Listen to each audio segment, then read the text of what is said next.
Assalamualaikum warahmatullahi wabarakatuh. Perkenalkan, nama saya Riko Perdana Hayatuddin dengan NIM 070111825303. Saya merupakan mahasiswa program studi Administrasi Publik, Fakultas Ilmu Sosial dan Ilmu Politik Universitas Sriwijaya.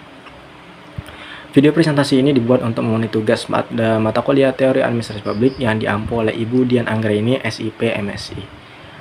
Paradigma administrasi negara menjelaskan bagaimana cara pandang ahli terhadap peran pemerintah, birokrasi, serta hubungan antara negara dan masyarakat dalam penyelenggaraan pelayanan publik seiring dengan perkembangan zaman. Paradigma dalam administrasi negara juga mengalami perubahan yang cukup signifikan mengikuti dinamika sosial, politik, dan kebutuhan masyarakat. Oleh karena itu, pada presentasi ini saya akan menjelaskan mengenai pengertian paradigma serta perkembangan paradigma administrasi negara dari masa ke masa. Paradigma administrasi negara merupakan salah satu konsep penting dalam memahami bagaimana ilmu administrasi publik berkembang dari waktu ke waktu. Perkembangan paradigma ini menunjukkan bahwa cara pandang terhadap peran pemerintah, birokrasi, dan pelayanan publik selalu mengalami perubahan sesuai dengan kebutuhan masyarakat dan perkembangan ilmu pengetahuan.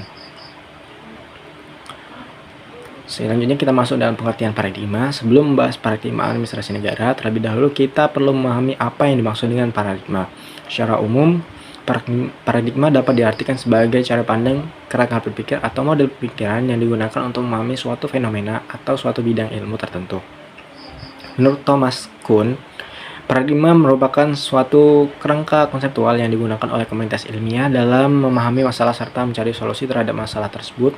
Paradigma ini menjadi dasar bagi para ilmuwan dalam melakukan penelitian dan pengembangan ilmu pengetahuan.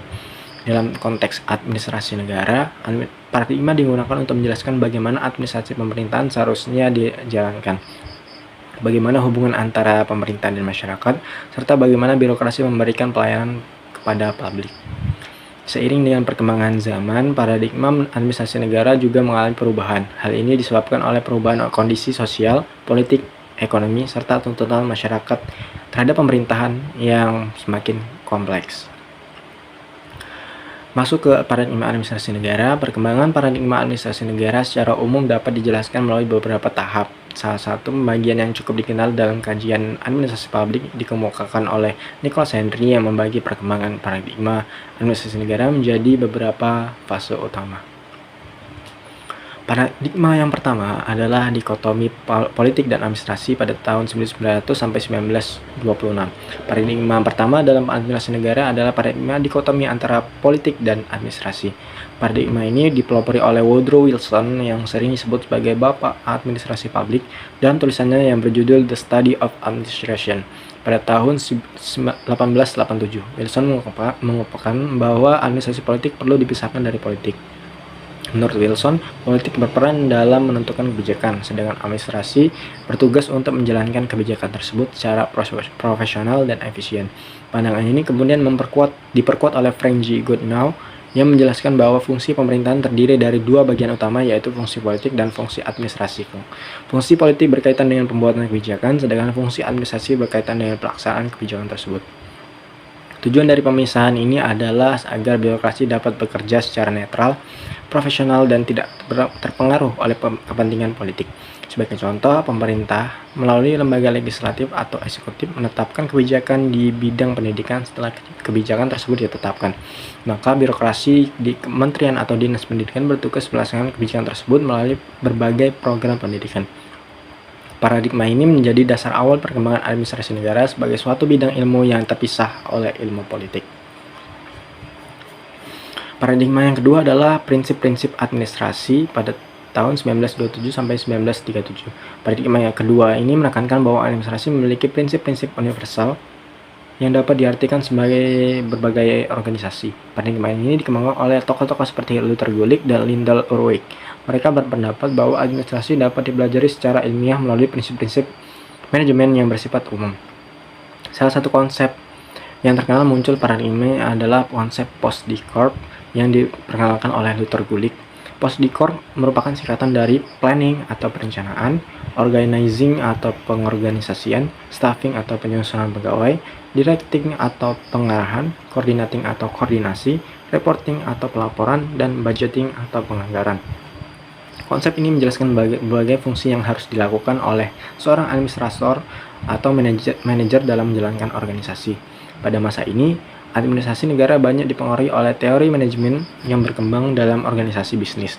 Oleh karena itu, fokus utama paradigma ini adalah efisiensi, efektivitas, dan pengelolaan organisasi secara rasional. Namun paradigma ini juga mendapat kritik karena dianggap terlalu menekankan aspek manajemen dan kurang memperhatikan aspek politik serta lingkungan sosial dalam administrasi pemerintahan.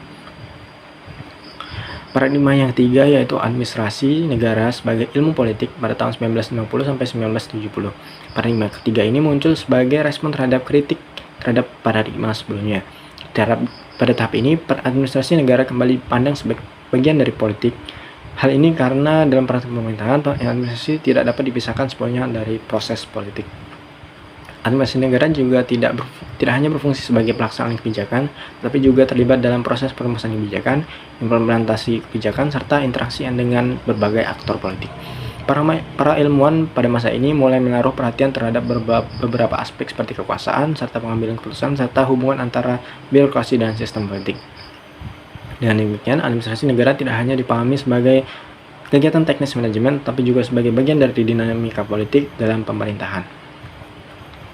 Yang keempat adalah paradigma administrasi negara sebagai ilmu administrasi pada tahun 1956 sampai 1970.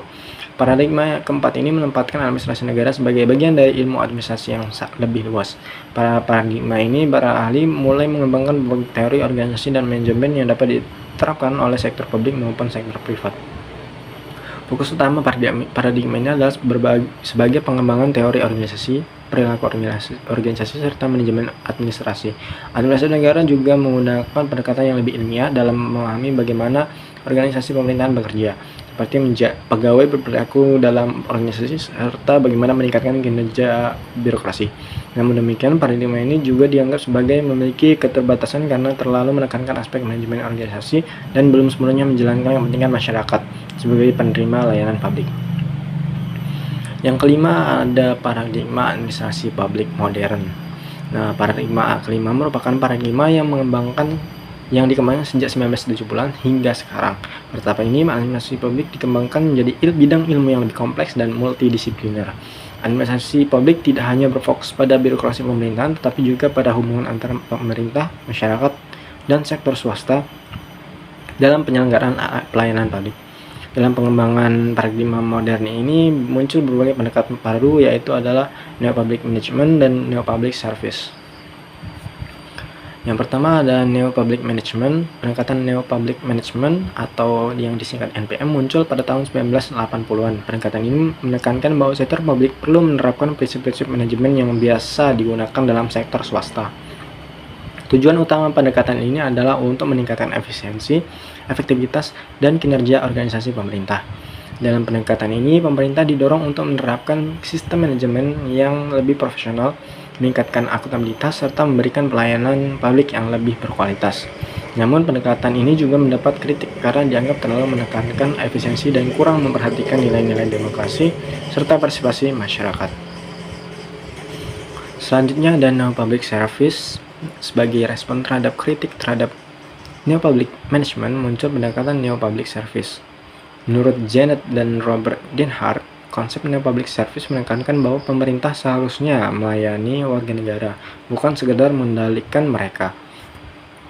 Pendekatan ini muncul karena masyarakat sebagai citizen atau warga negara, bukan hanya sebagai pelanggan atau konsumen layanan publik.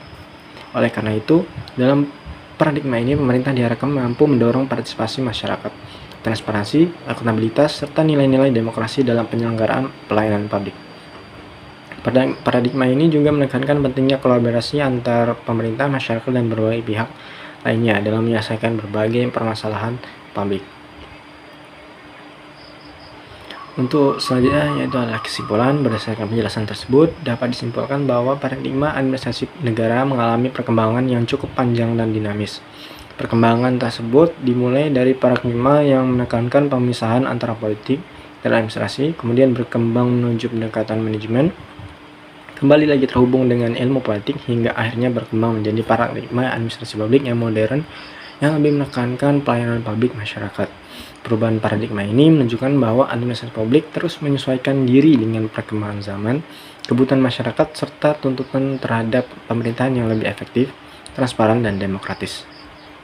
Dengan memahami paradigma administrasi negara, kita dapat memahami bagaimana peran pemerintah dan birokrasi dalam memberikan pelayanan publik, serta bagaimana administrasi publik dapat terus berkembang untuk menjawab berbagai tantangan di masa depan. Baik, untuk penutup demikianlah pemaparan mengenai paradigma administrasi negara dan penjelasannya. Semoga penjelasan ini dapat menambah pemahaman saya terutama mengenai perkembangan ilmu administrasi publik.